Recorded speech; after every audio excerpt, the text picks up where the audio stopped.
After my mother's funeral, the painting hit the floor with a splintering crack. "You deserve this junk," my husband spat, his voice thick with contempt. The frame split along the corner.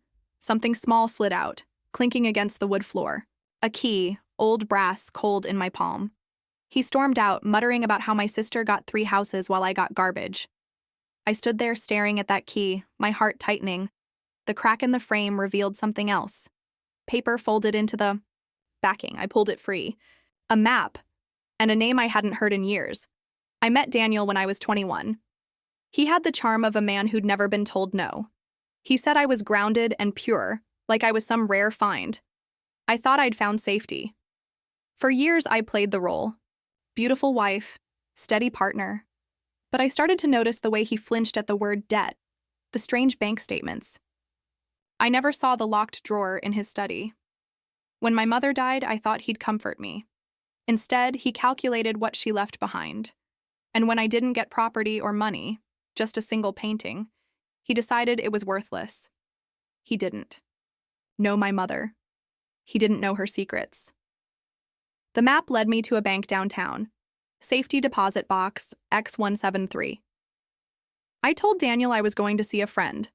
I wore no perfume, no makeup, no reason for him to be suspicious. The key fit. Inside the box was a stack of ledgers, deeds, and a letter addressed to me in my mother's handwriting. She'd known about Daniel before I ever did.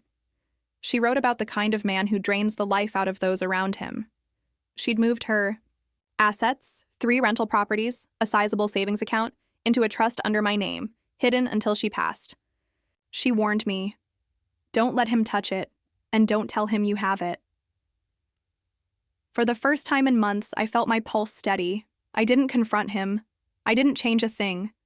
I let him think I was broken. He spent more, partied more, ignored me more. He started business trips that came with perfume traces and credit card charges in hotels I'd never seen. I collected every receipt, every email, every timestamp. The trust my mother left was my shield. The evidence I gathered was my sword. I visited a lawyer quietly in a building Daniel never passed. I handed her the files. She smiled the way surgeons do before cutting out something poisonous. We built the case slowly. Hidden accounts, infidelity, financial neglect. We waited until his spending peaked, until his arrogance blinded him completely. And then we moved. The morning he was served, Daniel laughed. "You can't win. Everything we have is mine too." I just looked at him, calm. "We'll see." In court, my lawyer unfolded the story like a crime novel. Every page more damning than the last. Bank transfers to another woman. Property purchases in her name. My own inheritance siphoned into his gambling debts. Except, thanks to my mother, he'd never touched the real assets. The judge's face hardened. When the ruling came, Daniel's smirk died. The houses, gone. The accounts, frozen. He owed me alimony for years, and the trust, untouchable. But that wasn't the real victory. The real victory came 2 weeks later, when the woman he'd been seeing showed up at my door. She'd been his future, the one he promised everything. To buy, and she'd found out he had nothing left to give her. I handed her copies of the court records. "He'll blame me, but the truth is right here." Her face changed. Anger, then satisfaction. She left with the papers. I knew Daniel would never see her again. I sold the painting at auction for more than he'd made in a year. The crack in the frame was still there. I kept the key. Some people keep trophies from victories. I keep reminders. Daniel thought the day of my mother's funeral was my weakest. He was wrong. It was the day she armed me.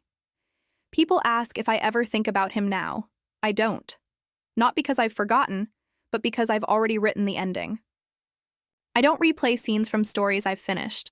All I remember is walking out of that courthouse, my mother's letter in my purse, my future mine again. Justice isn't always loud. Sometimes it's the quiet click of a lock opening in your hand,